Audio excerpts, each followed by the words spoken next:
Bueno, compañeros, encantado de poder tener esta oportunidad de dirigirme a ustedes en este congreso tan importante que están haciendo. Es una pena que no pueda estar con ustedes personalmente, pero ahora con estas posibilidades tecnológicas, pues ojalá estos temas que les estoy poniendo a consideración sirvan para enriquecer la discusión y sobre todo para que la planificación estratégica a futuro en este nuevo lustro vaya a orientar precisamente de la manera más eficaz los esfuerzos de las organizaciones populares, de las cooperativas, de todo el movimiento cooperativo de la América Latina. Yo creo que es muy importante entender el lugar de América Latina en el contexto de la crisis mundial, en el sentido de que no solamente hay que ubicar la crisis económica internacional y sus efectos en América Latina, sino la América Latina y sus efectos en la crisis. Y en ese sentido yo creo que es crucial entender los procesos sistémicos que se están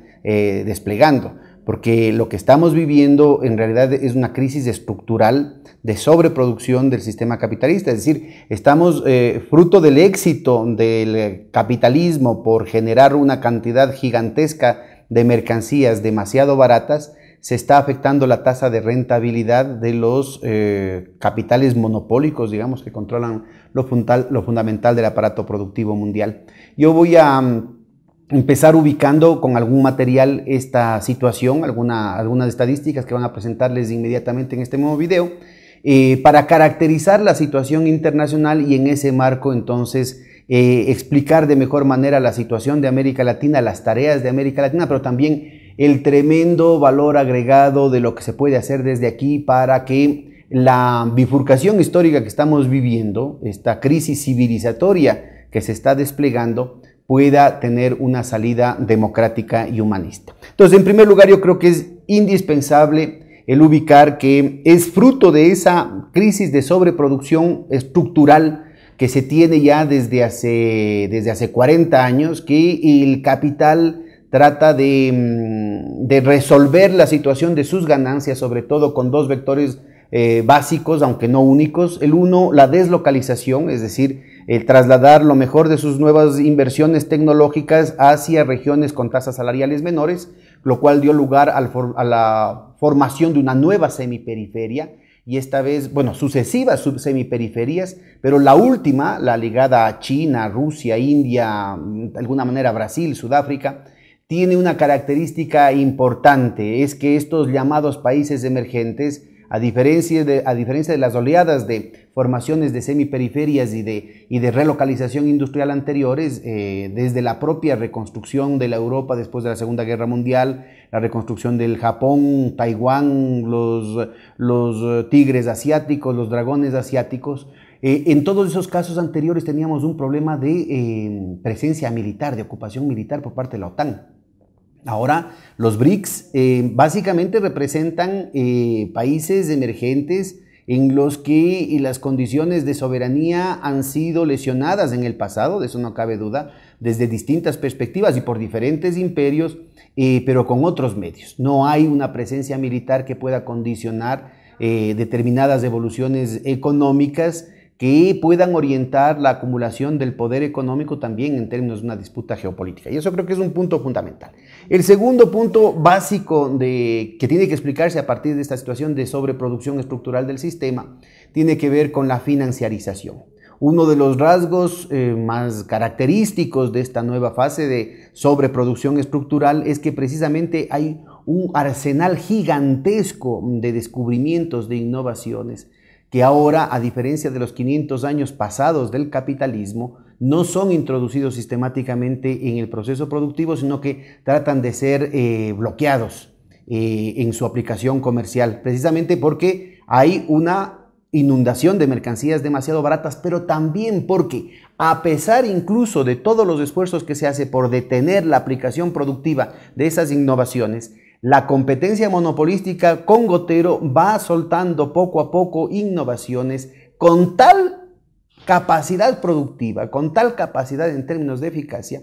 que vuelve obsoletas las inversiones recientes antes de que acaben de amortizarse. Esto me parece que es muy claro en el tema de la telefonía celular, el tema de las computadoras, pero mucho más evidente en casos ya más escondidos porque justamente han sido retardados en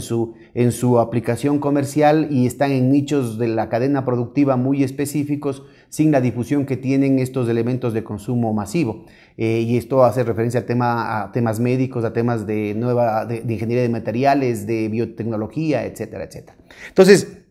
la financiarización tiene que entenderse como la necesidad de masas cada vez más gigantescas de ganancias, concentradas en cada vez menos manos, por encontrar mecanismos de rentabilidad mucho más dúctiles, mucho más seguros, que puedan rápidamente movilizarse de un lado a otro con inversiones oportunistas que las ofrecen precisamente los mercados financieros conectados a través del Internet, ahora sin que se ponga el sol básicamente, sin el costo hundido de la inversión de capital fijo en maquinaria y equipo que generan las innovaciones en la economía real. Entonces, los procesos que se están viviendo de sobreproducción, ustedes están viendo ahorita sus láminas, en el caso de los Estados Unidos, una reducción muy importante desde la Segunda Guerra Mundial de la capacidad instalada utilizada, cuando tiene que tomarse en cuenta que el 100% ya está reduciéndose precisamente por la reducción de las inversiones productivas. Aquí se puede ver desde los años 60 cómo la tasa de ganancia en la línea negra gruesa en los países industrializados va cayendo hasta que se aplican las políticas neoliberales a principios de los 80 y empieza a recuperarse, no solamente con una mayor extracción de plusvalor de los propios trabajadores en el centro, sino con las transferencias colosales de ganancias por parte del sur, sobre todo detonadas a partir de la crisis de la deuda. Yo creo que ese mecanismo es necesario destacarlo porque precisamente las mismas políticas, los mismos mecanismos de chantaje neocolonial que se aplicaron en el sur, que destruyeron África y que desmantelaron buena parte del aparato productivo de América Latina, ahora intenta desplegarse también en el centro de las metrópolis, ¿no es cierto? Pero, como ven ustedes en este gráfico, pueden ubicarse que los mecanismos macroeconómicos que se gatillan desde el chantaje de la deuda externa, el servicio de la deuda externa, involucran, que ustedes pueden ver en la transferencia neta de recursos que se da en el panel de la derecha, involucran una cantidad de otros comportamientos en la economía a través de las devaluaciones, a través de la desvalorización de la fuerza de trabajo, la desvalorización de la naturaleza, mecanismos cada vez más regalones que hacen verdaderamente una ganga para el ambiente normativo de cada uno de nuestros países en una carrera hacia el fondo de ver quién relaja más las condiciones laborales, tributarias, ambientales, sociales, de todo tipo, ¿no es cierto? Entonces, todo eso, como se ve en el panel de la izquierda, genera una transferencia de recursos gigantesca que por el momento todavía no regresa a América Latina, pero que los dispositivos están listos para aprovechar cualquier oportunidad, por ejemplo, de una caída de los precios de las materias primas, dada la vulnerabilidad internacional que tenemos, o cualquier problema, cualquier dificultad fiscal o de balanza de pagos, para nuevamente instalar un ciclo crónico de crisis fiscal, de crisis de balanza de pagos, que nuevamente sumerja al continente en un tema de deuda. Vamos a discutir eso más adelante. En este punto se puede ver en este gráfico cómo ha aumentado la importancia sistémica de las ganancias del resto del mundo en la formación de las ganancias, por ejemplo, de los Estados Unidos, ¿no? Es decir, no que la globalización haya sido una cuestión reciente, pero es claro que las ganancias desde el sur y las ganancias del sector manufacturero están ganando la carrera frente a la propia evolución de la rentabilidad en el sector real, en el corazón del sistema, ¿no? Estos son gráficos para los Estados Unidos. En el caso del Japón estamos hablando ya de 25 años de recesión. En el caso de la Europa continental es importante destacar la diferencia por el rol fundamental que tiene la producción de medios de producción, la producción de tecnología en países como Alemania, aunque tiene encadenamiento sobre el resto de la Europa occidental, con una tecnología que le permite disputar el liderazgo en las exportaciones mundiales, sobre todo de bienes de capital, con tasas salariales 50, 56 veces más altas que las de China, ¿no? Yo creo que ese es un tema muy importante discutir, inclusive para relativizar toda la literatura y toda la prensa que sale respecto a los problemas de Europa. Europa continental tiene la situación estructural en condiciones muchísimo mejores que las del eje angloamericano, y ese es uno de los elementos que abona a la tensión geopolítica escondida o debajo de la superficie que está animando buena parte de los eventos y de las tensiones, de los conflictos que están increciendo en los últimos pocos años, ¿no? Es importante ubicar entonces cómo los vectores fundamentales a los que hacíamos referencia hace un momento están desenvolviéndose y evolucionando endógenamente desde sus propias dinámicas internas, y lo que al principio aparecía como un remedio, entre comillas, a la crisis, se convierte en un acicate, en un elemento que exacerban los procesos de crisis. Aquí no vamos a ser exhaustivos, quisiera yo marcar dos vectores básicos. El uno, fruto de la deslocalización, como se ve en este gráfico. En los puntos negros se ve la evolución del consumo, en los puntos blancos la evolución de los salarios como porcentaje del PIB en los países industrializados, y ustedes verán cómo en el régimen de acumulación fordista keynesiano previo había una coevolución, mientras más ingresos se tenía, más se consumía. El régimen neoliberal justamente abre las puertas para que haya una brecha con el congelamiento o la represión salarial en los países del norte, pero con un aumento exacerbado, exponencial del consumo. Esa brecha entre la evolución de los ingresos y lo que se compra solamente puede ser explicada precisamente con deuda. Así que esto ilustra el hecho de que este no es un problema casual, no es un problema de una falla moral meramente, ¿no es cierto?, que se la puede corregir con un poco de disciplina. Se está hablando de una situación estructural, porque si es que la evolución del consumo hubiera seguido la evolución de los ingresos desde el principio, la recesión hubiera empezado hace 30 años. Y lo que es más grave, si nos ponemos a ver cuáles son los remedios que se están aplicando a la crisis de los remedios a la crisis, ¿no es cierto? Sería el desendeudamiento. Lo que estamos planteándonos es que tendríamos nuevamente un gran problema en la formación de los mercados. Entonces, ¿cómo resolver un problema de crisis estructural de sobreproducción cuando lo que se está es liquidando mercados? Reducciones de los salarios reales, reducciones de los beneficios, reducciones de los contratos públicos, reducciones de los procesos de subcontratación, del gasto y la inversión pública, presiones para reducir los precios de las materias primas exportadas desde el sur. Entonces, ¿cuál va a ser la capacidad de compra que resuelva ese problema de mercancías sin una demanda solvente suficiente? Ahí está el problema estructural del asunto. El segundo gran elemento tiene que ver de nuevo con la tasa de acumulación, la tasa de ganancia que veíamos hace un momento, pero esta vez no como porcentaje del capital adelantado, sino del Producto Interno Bruto. Está en los puntos negros, y en efecto, a partir de las medidas neoliberales, esa tasa de ganancia se recupera. El problema es que, a diferencia del periodo previo, keynesiano fordista, en el que había una coevolución, se ganaba más, y eso llevaba a una mayor inversión productiva, como puede verse aquí en los puntos blancos de la otra línea. Se rompe el momento de la aplicación de las políticas neoliberales, y esa recuperación de las ganancias no tiene un correlato en un aumento de la inversión productiva, precisamente porque resulta contraproducente seguir invirtiendo en el proceso productivo en el marco de una crisis de sobreproducción que inundaría todavía más con mercancías demasiado baratas para las codicias, las exigencias de rentabilidad de los grandes monopolios. Y esa brecha que ustedes ven allí en gris, ¿no es cierto?,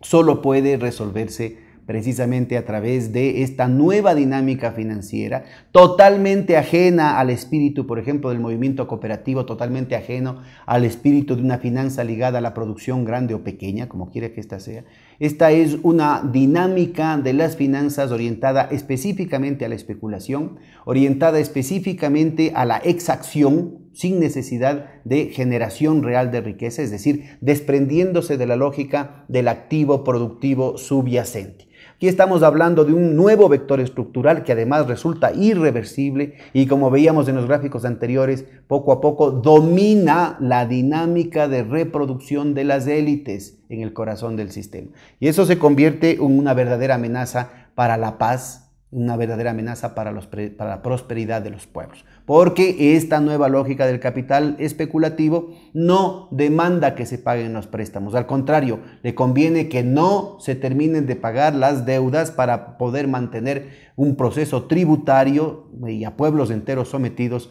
como intentaron hacerlo con América Latina en los previos 30, 40 años y como continúan haciéndolo ahorita con los países de África, destruyendo básicamente las esperanzas de desarrollo de ese continente. Bueno, entonces necesitamos ubicar que estos procesos de descomposición están abriendo una dinámica criminogénica en las propias estructuras del poder especulativo, con la evidencia generalizada de la manipulación de los mercados, la manipulación de buena parte de las reglas, la violación sistemática de las leyes que los propios círculos financieros monopólicos han impuesto sobre los países del norte y sobre el resto del mundo hace solo 10, 15 años. Son los propios bancos que han llevado al mundo la crisis los que exigieron y los que demandaron desde distintas manipulaciones políticas a los distintos países, sobre todo a los más grandes, que adopten sus reglas del juego, las que les convenían a ellos, y no tardaron sino pocos años en empezar a violarlas y no han podido detenerse, como lo muestra la manipulación de las tasas de interés LIBOR de los grandes bancos, la manipulación de los precios del petróleo, del oro, del cobre, del platino. Acaba de salir una absolución en el caso del aluminio, pero la evidencia es demasiado contundente como para cerrar los ojos respecto a la presencia generalizada en el mercado de commodities, pero también los precios claves, como decíamos, las tasas de interés, los tipos de cambio, los precios fundamentales que básicamente han desmadrado el funcionamiento del sistema internacional de precios. Ya no reflejan más esos tipos de cambio, esos precios relativos que están en las bolsas de valores, la evolución de los fundamentals, que se llama, es decir, no reflejan más la evolución de los costos de reproducción de los productos, ni siquiera las escaseces estacionales que puedan estarse presentando. Aquí es nada que ver con los fundamentals, como dirían los teóricos, sino con la ingeniería financiera y más específicamente con la bicicleta financiera, sin ninguna correspondencia sustentable con la evolución del activo productivo subyacente. Entonces necesitamos ubicar que esto ya tiene que ver con una lógica de disputa del poder política, como puede verse en este gráfico. En el caso de los Estados Unidos, en la línea negra ustedes pueden ver el tamaño de la torta real del activo productivo subyacente, el Producto Interno Bruto. En la línea gris, el crecimiento de las ganancias totales de todas las empresas, de todos los capitalistas, y en la línea blanca el crecimiento exponencial desproporcionado de las ganancias financieras. De nuevo, tenga en mente que la única posibilidad real de ganancias financieras tiene que ver con los resultados del activo productivo subyacente, y esta contradicción muestra una tensión inclusive no solamente en la guerra, como decía el señor Buffett, del capital contra el trabajo, que la están ganando, sino en la guerra entre las propias fracciones del capital. En la siguiente gráfica muestra muy claramente eso. Además, en términos globales, en la línea negra ustedes pueden ver la evolución desde 1960 de la tasa de crecimiento del Producto Interno Bruto mundial, el tamaño de la torta real, de la economía real. Y vean ustedes cómo no solamente que cada vez va declinando esa tasa de crecimiento, se va desacelerando la economía mundial, sino que se vuelve cada vez más volátil, haciendo cada vez más difícil a las inversiones reales, a las apuestas reales de la economía productiva el poder desplegarse, porque si yo tengo mercado hoy pero no tengo mañana, ¿cómo puedo hacer una apuesta de largo plazo con costos hundidos que terminan de amortizarse en 10, 15 años? Es un tema fundamental para entender el contraste con lo que está pasando en los países emergentes y de manera particular en el caso de los BRICS. En contraste con en este mismo gráfico, ¿no es cierto? Ustedes pueden ver en la línea naranja el crecimiento exponencial de las tasas de crecimiento de los derivados financieros. Y eso se ha reflejado en una situación que para el año 2010 más o menos establecía unos órdenes de magnitud de este tipo. El PIB mundial estaba en los 63 millones de dólares, versus las deudas normales, a las que estamos acostumbrados, es decir, aquellas que resisten el principio de contabilidad por partida doble, las deudas de los hogares, las deudas incluyendo las hipotecas, las deudas de las empresas, las deudas de los estados, de los estudiantes, la deuda pública, todo eso está ahí metido. de 212 millones de dólares. Esto ya refleja un problema muy grave de insolvencia estructural. ¿Bajo qué condiciones se puede pagar 212 cuando el tamaño de la torta real está en 63? Tendríamos que dejar de comer durante bastante tiempo para poder pagar esa crisis entre todo el mundo, ¿no es cierto? Justos y pecadores. Pero ahí no acaba la cosa. El punto que creo que está marcando la coyuntura mundial, la coyuntura de crisis estructural, de crisis civilizatoria mundial, tiene que ver con el siguiente rubro, que es el crecimiento brutal de los derivados financieros que veíamos en el gráfico anterior. Se calculan que están entre 1.500 y 2.000 millones de dólares, lo cual representaría el equivalente a 20-25 veces el Producto Interno Bruto Mundial. No hay forma de resolver estas demandas de ganancia, estas demandas de propiedad que están ahí representados. Básicamente lo que estamos hablando, si estuviéramos haciendo la metáfora de las sillas musicales, es como que tuviéramos 6, 7 sillas, ¿no es cierto? Y estarían al principio unos 22 bailarines dándose las vueltas alrededor de las sillas, cuando de pronto entran por la puerta 150, 200 bailarines más. Imaginen ustedes lo que va a pasar cuando pare la música, ¿no? La solución que se está dando es precisamente evitar que pare la música con inyecciones colosales de liquidez por parte de los bancos centrales, que básicamente, en la medida en que esos recursos no pueden desembocar en crédito productivo por ser contraproducente en el marco de esta crisis de sobreproducción, la alternativa es precisamente que esos recursos líquidos inundan los mercados financieros de los títulos valores, de los derivados financieros, generando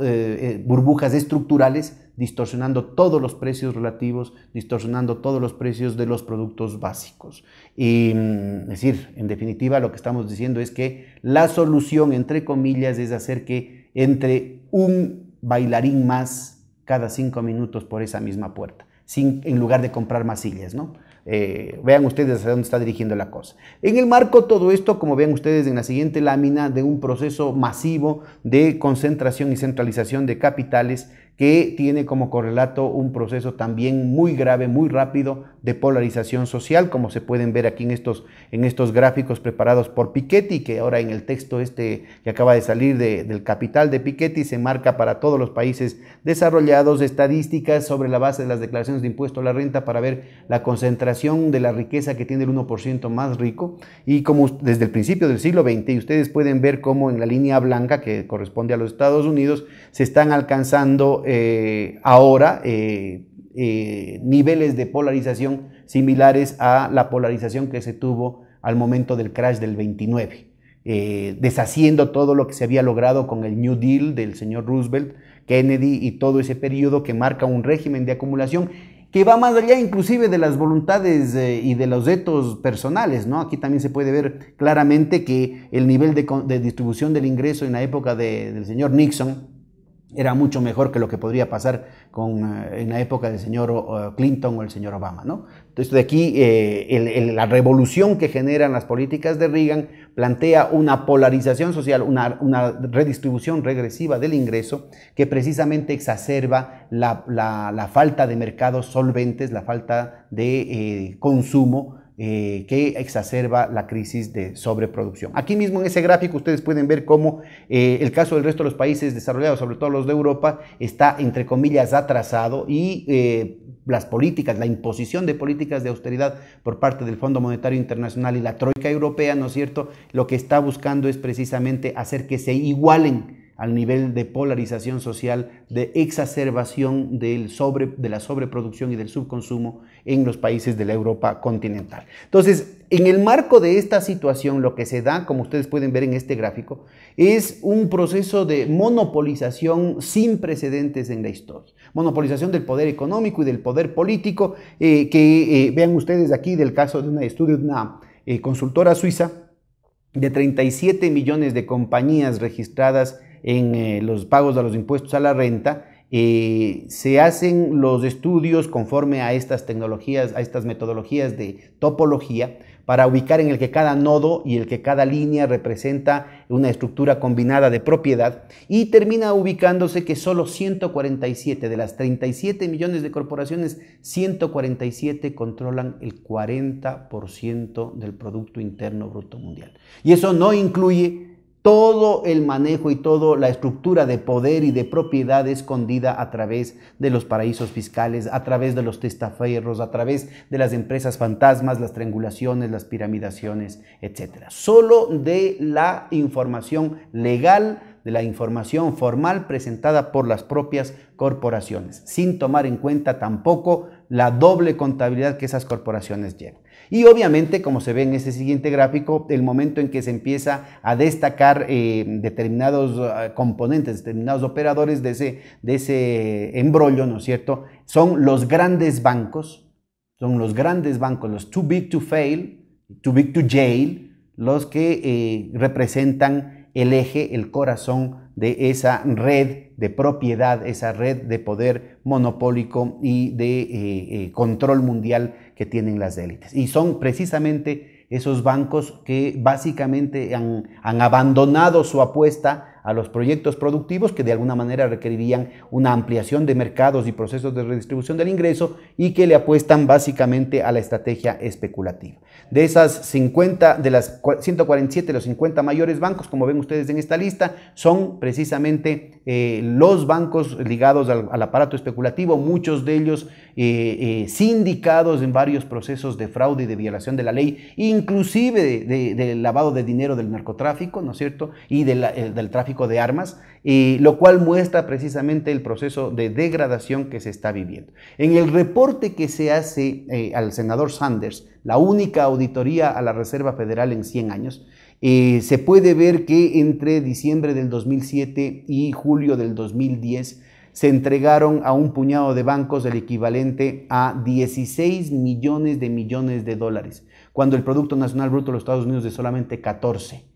La Universidad de Missouri en Kansas City dice que solamente en el programa del que le presentan estadísticas al senador Sanders, el Troubled Assets Relief Program, en realidad faltan los datos, y para el mismo periodo habla de 29 millones de dólares, es decir, más del 200% del Producto Nacional Bruto de los Estados Unidos. Y todavía faltan otros datos. Aquí no está involucrado el quantitative easing. Lo que se acaba de suspender hace solamente un mes era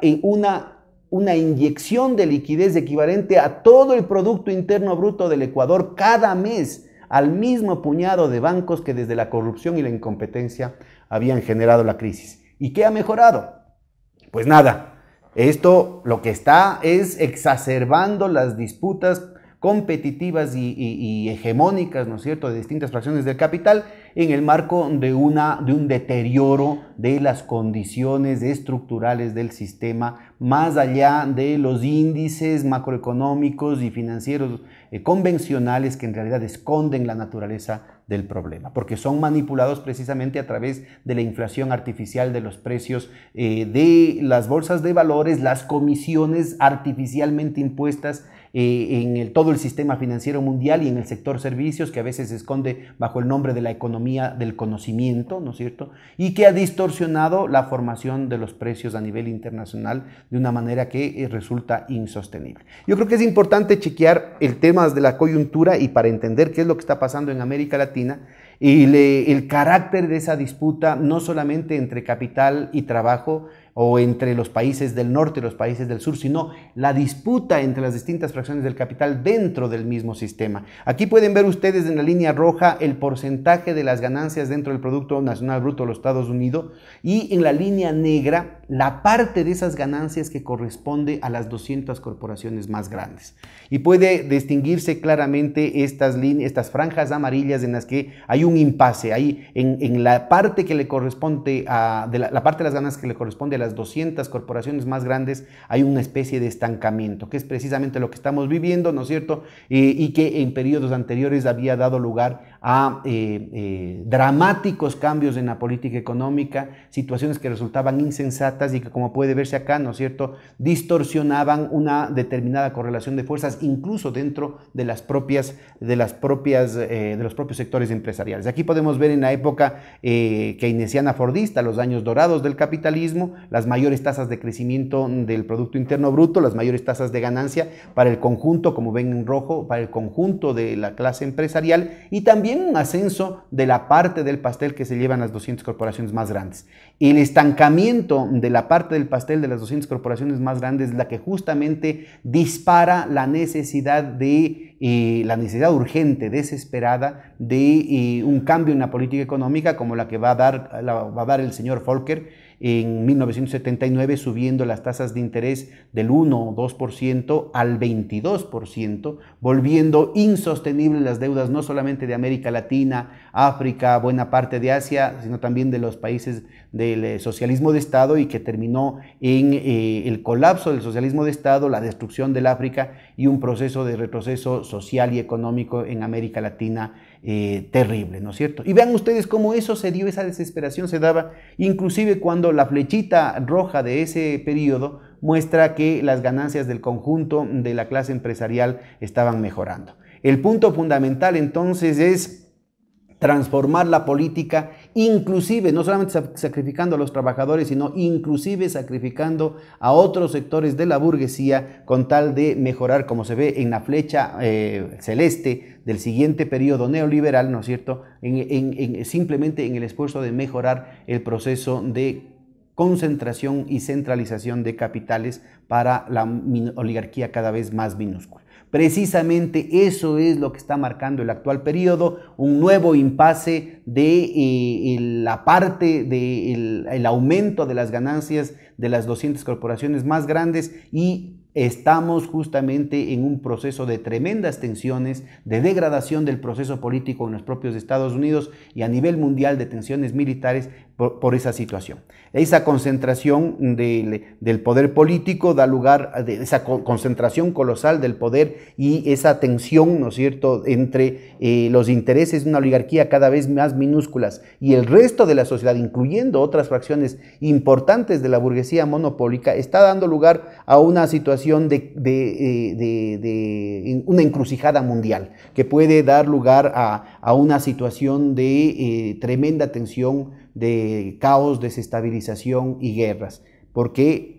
todo esto está dado en el marco de una aguda disputa hegemónica, con guerras comerciales dentro de lo que era antes el corazón del sistema, la trilateral, y entre la trilateral y esta nueva semiperiferia constituida por los países del ex tercer mundo y del ex mundo socialista de Estado, que están integrándose a la nueva dinámica del capitalismo financiarizado y globalizado. Como puede verse acá, ¿no es cierto?, en estas gráficas hay una reducción del porcentaje del Producto Interno Bruto per cápita, del crecimiento del Producto Interno Bruto per cápita dentro de la propia trilateral. Hay un aumento importantísimo del rol de China y un declive de la dinámica económica de los países de la trilateral, con una exacerbación de los desbalances macroeconómicos fundamentales, sobre todo los déficits fiscales y de balanza de pagos de los Estados Unidos y de Europa, que, como pueden ustedes comparar acá, no necesariamente son financiados por los superávits de países como China o la India. Acá podemos destacar los flujos reales, los flujos efectivos de financiamiento que marcan en 1999 y en el año 2007, marcan un despegue, un desacople entre la dinámica de la economía real y justamente esta relación entre déficit y superávits en la economía real, y lo que es la lógica autorreferenciada de la economía especulativa, no solamente en términos cuantitativos, como veíamos hace un momento, 1.500 millones de millones contra un PIB de 63, sino también en términos cualitativos, en términos de los flujos reales en los que la City de Londres, Wall Street, básicamente controlan, y las otras islas del mundo financiero, de la red financiera angloamericana, básicamente controlan y generan deudas cada vez más masivas sin ninguna relación con la evolución del activo productivo subyacente. Bueno, es importante destacar que es en el seno de esta vorágine lo que se desarrollan los BRICS. No es que hay una dicotomía entre la lógica de los países emergentes y los del centro, sino que formamos parte, inclusive como América Latina, de esta lógica especulativa que establece las prioridades en la inversión y, lo que es más grave, define un espacio y una dinámica también de vulnerabilidades. De nuevo, todo eso en el marco de una tensión exacerbada debido al declive de la productividad del trabajo de los países que estaban en el corazón del sistema, que siguen con el control, sobre todo el aparato industrial militar, y el crecimiento exponencial de todos los países del sur, pero de manera particular aquellos concentrados, aquellos representados en los BRICS. Ahí, en esa lógica, están los encadenamientos que precisamente podrían dar espacio para el proceso, para la profundización del espacio de integración productiva y social de América Latina. Bueno, yo creo que es importante destacar que además la nueva forma de articulación de los países emergentes, ¿no es cierto?, al mercado mundial da una dinámica con capacidades de respuesta mucho más favorables, por ejemplo, en términos de los multiplicadores bancarios, en términos de las capacidades de crecimiento de las exportaciones, en términos de las capacidades de crecimiento de las propias importaciones, lo que definen nuevos centros de gravedad también en la geopolítica mundial. Yo creo que el tema de los BRICS, el tema del Tratado de Cooperación de Shanghái, la posibilidad de una Eurasia industrializando y prosperando independientemente de los intereses del corazón del sistema, está gravitando de manera central en la situación geopolítica mundial, pero creo que también esto marca el ámbito, el marco en el que América Latina puede desarrollarse. Y además de todos los nuevos eventos políticos, los nuevos vientos políticos que se han dado en los últimos 15 años, creo que es indispensable darnos cuenta de que, a diferencia de coyunturas anteriores, ahora tenemos, además de cierta voluntad política de actuar con pensamiento propio, tenemos la capacidad de actuar con nuestros propios recursos. Ahorita, como puede verse en este gráfico, el rol de la América Latina en estas redes internacionales financieras cada vez más desbocadas es colocar masas gigantescas de recursos a menos del 1%, y pedir prestado a niveles que en promedio están entre el 10 y el 13% debido a las primas de riesgo país. Lo cual muestra el absurdo de la vieja arquitectura financiera, muestra el absurdo de nuestra inserción en las redes internacionales de financiamiento y la importancia de trabajar en una nueva arquitectura financiera, no solamente desde la iniciativa de los gobiernos de los estados, como por ejemplo con el Banco del Sur, el Fondo del Sur,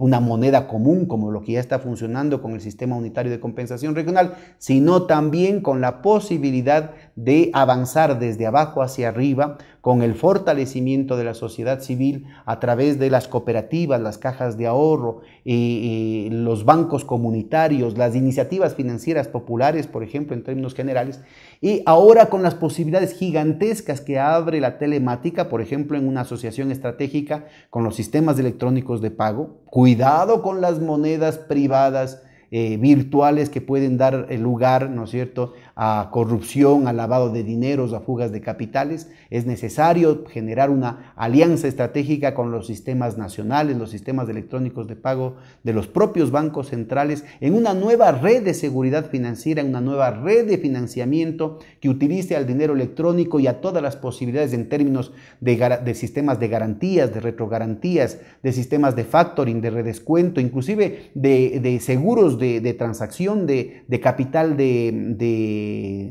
trabajo, de capital inclusive de fomento, en la reconstitución de un sistema soberano de crédito aliado, por ejemplo, al Banco del Sur, aliado a nivel internacional al propio Banco de los BRICS,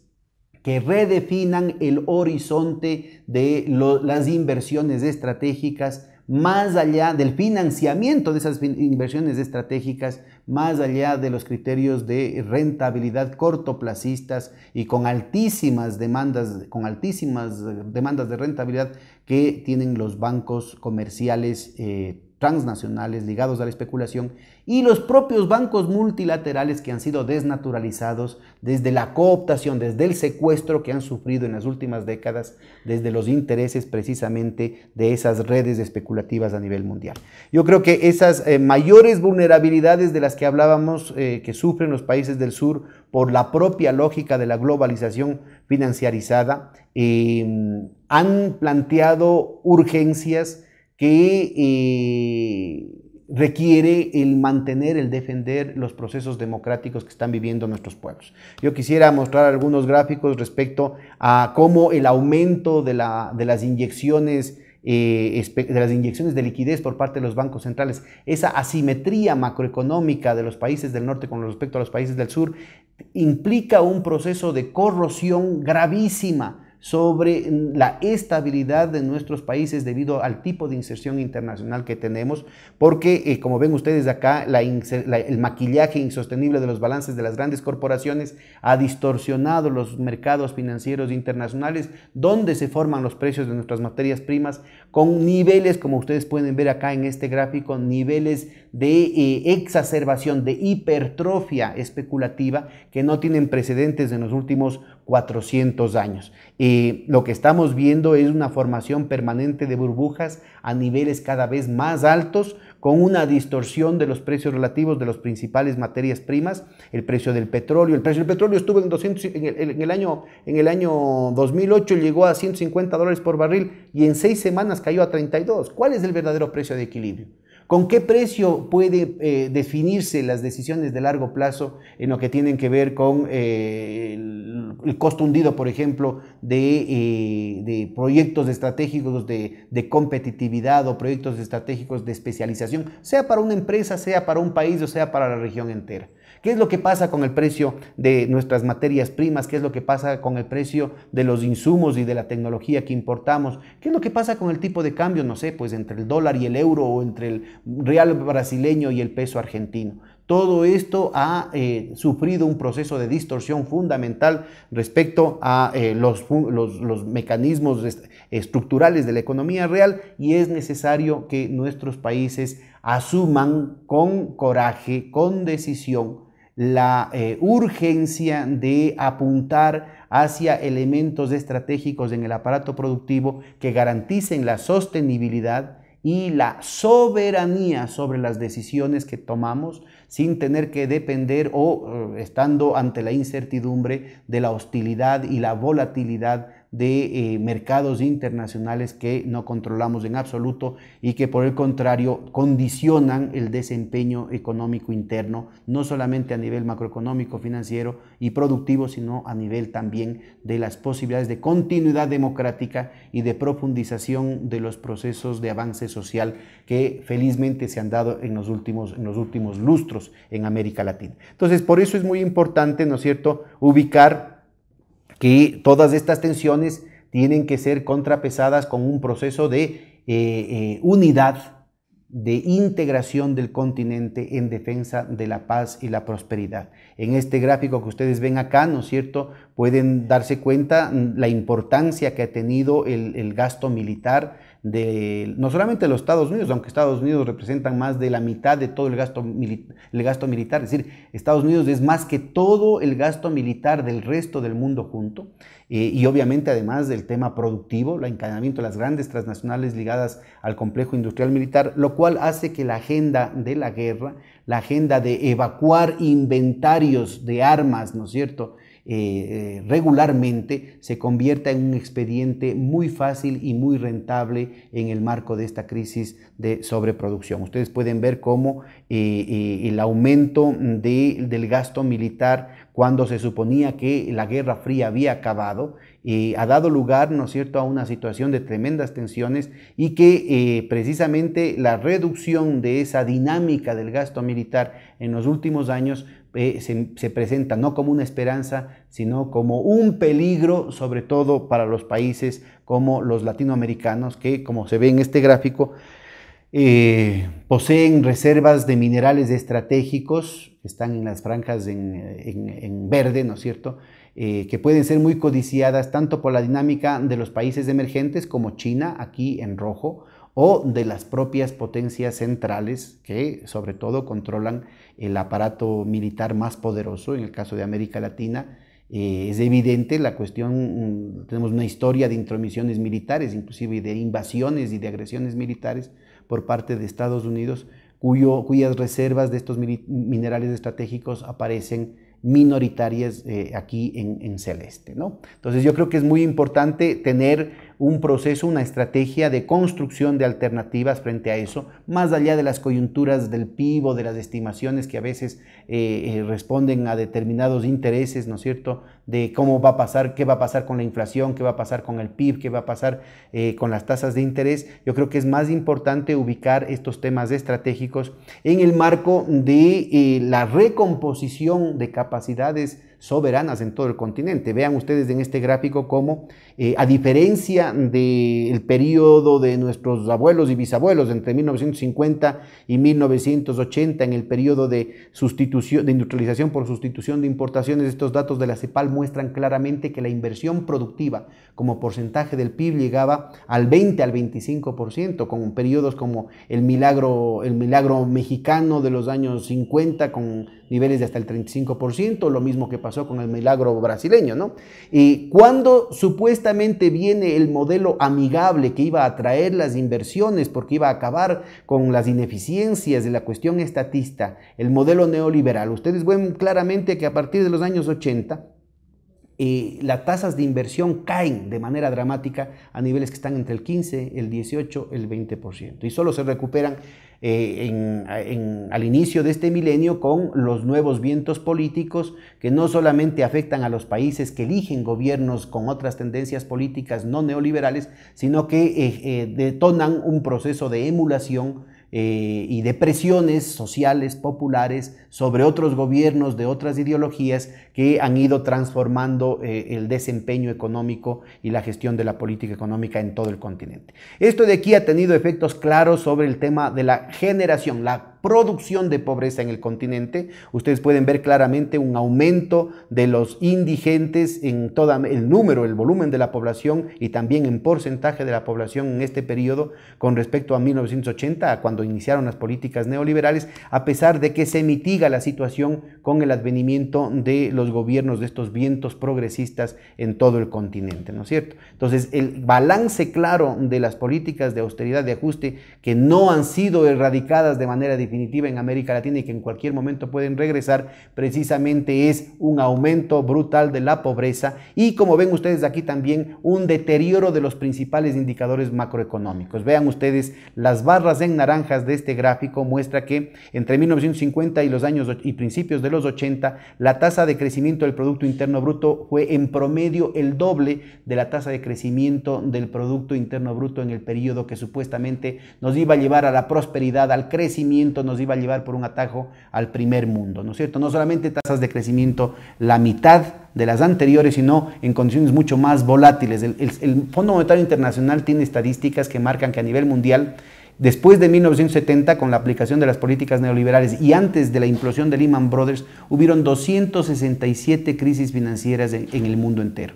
Entre ellas, obviamente, América Latina tuvo un papel destacado y reincidente en estas situaciones que castigaban a nuestras poblaciones, que castigaron a nuestros procesos productivos. De nuevo, esas barras naranjas solamente mejoran con el cambio de vientos políticos en el continente. Pero no solamente que hay estancamiento y volatilidad fruto de las políticas neoliberales, que son las que se está tratando de superar, ojalá esto de aquí pueda consolidarse, sino que también en el plano del sector externo, esa vulnerabilidad que provocaba la propensión marginal a importar tan alta de insumos tecnológicos, bienes de capital en la época de sustitución de importaciones, luego de los procesos brutales de devaluación y de desmantelamiento industrial en todo el continente, vuelven a aparecer bajo el neoliberalismo, pero esta vez dedicado a la importación de bienes suntuarios, sobre todo, estar a la moda. Entonces es importante ubicar eso porque ya vamos a ver estos índices en términos de la fragilidad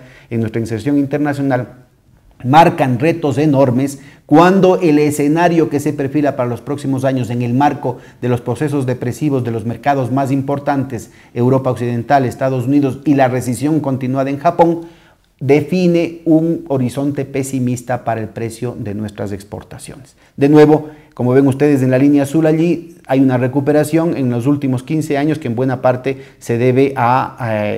situaciones que están más allá de nuestro control, como vamos a ver en las próximas láminas. Esa vulnerabilidad externa está combinada con una exacerbación de la vulnerabilidad fiscal, como se ve aquí en la línea verde. En efecto, durante el periodo de sustitución de importaciones, la falta de capacidad política para poner impuestos a las oligarquías y a las transnacionales hacía que el esfuerzo por crear un incipiente estado de bienestar genere déficit fiscales. Pero luego de los dolorosos y corruptos procesos de privatización y de desmantelamiento institucional, nuevamente aparece esa vulnerabilidad fiscal, pero esta vez ligada al debilitamiento de la base impositiva, precisamente por la degradación del aparato productivo y el cortoplacismo y la precariedad de los emprendimientos y de la dinámica económica ligada a las importaciones, al comercio y a los trabajos temporales. Nuevamente hay una recuperación de esa situación con un cambio de las políticas, con los esfuerzos que se han hecho en el continente en los últimos 15 años, pero ya vamos a ver cómo todo esto, ¿no es cierto?, está en el marco de un deterioro de las condiciones de la inserción internacional, precisamente por un aumento de la propensión marginal a importar, con sus efectos sobre el aparato productivo, el empleo, la generación de impuestos y la propia vulnerabilidad en la balanza de pagos, pero también por un deterioro de nuestra competitividad, de nuestra productividad relativa, con el pivote rama por rama del aumento de la productividad en los Estados Unidos. América Latina ha deteriorado sus índices de eficiencia y productividad, como se ve aquí en la línea verde. Por el contrario, todos los discursos eufóricos, ¿no es cierto?, que ponían mucho incienso respecto a los efectos que la globalización iba a generar sobre la eficiencia de nuestro aparato productivo. Esto tiene, y es particularmente importante destacar, el rol que tiene la vulnerabilidad para las MIPYMES, las microempresas, las pequeñas empresas, las empresas medianas, siguen teniendo una responsabilidad desproporcionada sobre el empleo cuando en el esquema de apertura y de globalización, lo que tiene que ver con el crecimiento y las exportaciones, seguimos teniendo una situación bastante limitada. Factores tecnológicos, falta de financiamiento, falta inclusive de respaldo institucional, pero sobre todo la propia dinámica de mercados controlados por grandes monopolios que siempre llevan el agua a su molino, con condiciones de ventaja muchísimo más asimétricas que lo que fueron en el pasado, pues dan una situación tremendamente desfavorable para lo que son básicamente los operadores más vinculados a la dinámica de las cooperativas y de las estructuras financieras populares. Pero al mismo tiempo que constituyen el basamento de la economía cotidiana, de la economía moral de todo el continente. Es el tejido social fundamental de la América Latina profunda, la que está siendo vulnerada precisamente por ese rol subordinado de la economía popular y solidaria, de las micro, pequeñas y medianas empresas en todo el continente. Y de ahí una de las consideraciones que ustedes tienen que hacer desde la perspectiva del movimiento cooperativo en términos de proyectar y de defender nuevos espacios de crecimiento, como ojalá algún momento tengamos la posibilidad de discutir lo que se está intentando desarrollar, aunque lentamente, aquí en el Ecuador. Bueno, ante esa encrucijada, de nuevo, nosotros seguimos insistiendo que un factor estructural indispensable, estratégico indispensable para defender las conquistas en el continente y avanzar hacia transformaciones estructurales más profundas que abran las puertas para la iniciativa, la creatividad, los emprendimientos de la gente, de los pequeños y medianos emprendedores, de las comunas, de otras lógicas productivas, étnicas, sociales, que no están ligadas a la dictadura del pensamiento único y a la lógica de esa vorágine de la especulación y de los grandes monopolios transnacionales, es precisamente la nueva arquitectura arquitectura financiera regional con un Banco del Sur, un Banco del Sur que permita proyectar los nuevos conceptos de soberanía continental en el plano de la alimentación, la salud, la energía, la producción de conocimientos, los recursos naturales, el desarrollo de una infraestructura que nos conecte y fomente los mercados locales, el desarrollo de otras lógicas de financiamiento que permitan preservar la diversidad y la identidad de otro tipo de formas de pensar que no sean las de la ganancia por la ganancia y de la acumulación por la acumulación, la necesidad de tener una red de banca central que defienda la estabilidad macroeconómica, financiera y democrática de nuestros países, replanteándonos el rol de los bancos centrales, pero también creando un Fondo del Sur alternativo al Fondo Monetario Internacional y finalmente un sistema de compensación de pagos que recupere el rol de la moneda, esta nueva moneda, una nueva moneda virtual que no sea exclusiva como en la locura que se comete en Europa después del Tratado de Maastricht, ¿no es cierto?, pero que se constituya en una herramienta para profundizar los procesos de hermandad, de compenetración y de integración de los pueblos. El Sucre ya está funcionando. Desde febrero del 2010 ya ha mostrado que es posible romper con el monopolio mundial que ha tenido hasta ahora el dólar sobre la liquidez, la transaccionalidad y los sistemas de crédito. Yo creo que la multiplicación de experiencias que se están dando ahora, por ejemplo, dentro de los propios BRICS o de convenios bilaterales que están haciendo, qué sé yo, China, Rusia, India, con distintos países, pero que ahora últimamente están involucrando a los países de la Europa continental, marcan el horizonte absolutamente riguroso, absolutamente viable de estas nuevas propuestas que van a replantear el rol de las finanzas populares, que van a replantear el posicionamiento de la finanza en relación a la producción grande y pequeña, capitalista y no capitalista, como el corazón, como el eje de un nuevo horizonte de desarrollo. Lo que acá en el Ecuador se está llamando el summa causae, el vivir en plenitud, tiene que pasar de manera central por la ruptura de esa esclavización que han generado los intereses especulativos monopólicos mundiales, sobre todo del eje angloamericano, sobre cualquier lógica de la producción, cualquier lógica de la sociedad, generando sus propias prioridades en una situación cada vez más exacerbada, cada vez más violenta, con una agenda muy peligrosa de desestabilización, caos, guerra. América Latina puede marcar la diferencia como ya lo ha venido haciendo con sus propuestas y ahora es el tiempo de las realizaciones. Este no es monopolio ni de la izquierda ni de la derecha, es parte de la movilización ciudadana del continente por recuperar la esperanza, por recuperar la alegría, por defender la paz y la prosperidad. Muchas gracias, compañeros.